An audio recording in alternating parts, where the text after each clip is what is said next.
របៀបចាក់ចេញពីភាពក្រីក្រនិងផ្ដល់ឱកាសឲ្យខ្លួនឯងវិធីទី1គឺអ្នកទាំងអស់គ្នាត្រូវតែចាក់ចេញនៅកន្លែងក្រីក្រកន្លែងក្រីក្រនោះគឺជាអ្វីមានអ្នកញៀនស្រាច្រើនដែលមានអ្នកលេងល្បែងច្រើនពីព្រោះកន្លែងទាំងនោះគឺមិនជួយឲ្យអ្នកទាំងអស់គ្នារីកចម្រើនទេកន្លែងទាំងនោះនឹងផ្ដល់រូបអាក្រក់ទៅដល់អ្នកទាំងអស់គ្នាមិនយូរមិនឆាប់អ្នកទាំងអស់គ្នានឹងក្លាយទៅជាអ្នកញៀនល្បែងឬក៏អ្នកញៀនស្រាដូចនឹងកន្លែងដែលអ្នកទាំងអស់គ្នារស់នៅដែរឬក៏ចាក់ចេញពីកន្លែងដែលមិនផ្ដល់ឱកាសឲ្យអ្នកទាំងអស់គ្នាជាគ្មានសាលារៀនគ្មានសាលាដែលរៀនដោយឥតគិតថ្លៃគ្មានកន្លែងការងារធ្វើសម្រាប់អ្នកទាំងអស់គ្នាសូមទៅនៅកន្លែងដែលផ្ដល់ឱកាសដល់អ្នកទាំងអស់គ្នាទីក្រុងមាន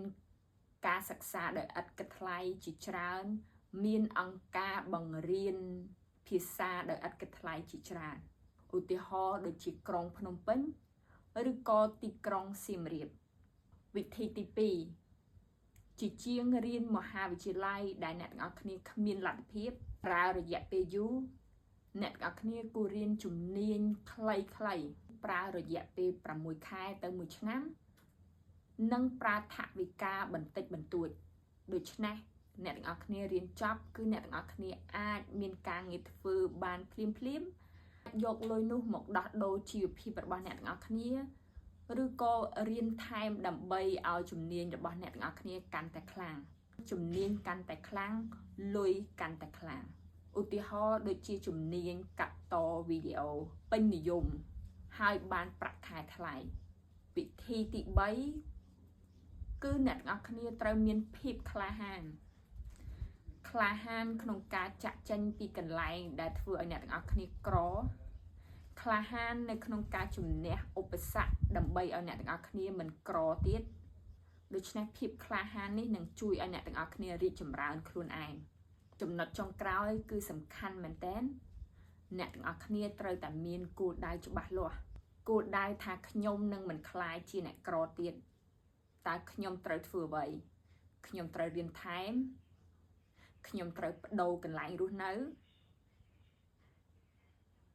ខ្ញុំត្រូវមានភាពក្លាហាននេះសុទ្ធតែជាគោលដៅច្បាស់ដើម្បីឲ្យអ្នកទាំងអស់គ្នាជំនះនៅភាពក្រីក្រនេះព្រោះបើអ្នកទាំងអស់គ្នាធ្វើអ្វីដែលដដែលមិនផ្លាស់ប្ដូរខ្លួនឯងដដែលគឺអ្នកទាំងអស់គ្នានឹងមានលទ្ធផលដដែលបើសិនជាអ្នកទាំងអស់គ្នាជាអ្នកក្រទង្វើដដែលនេះនឹងធ្វើឲ្យអ្នកទាំងអស់គ្នាគឺជាអ្នកក្រដដែលគឺมันអាចផ្លាស់ប្ដូរវីដេអូក្រោយខ្ញុំចង់និយាយបញ្ហានេះទៅដល់ឪពុកម្ដាយថាគាត់ត្រូវធ្វើយ៉ាងម៉េចដើម្បីឲ្យកូនរបស់គាត់ជៀសចេញពីភាពក្រីក្រហើយមិនក្រដូចគាត់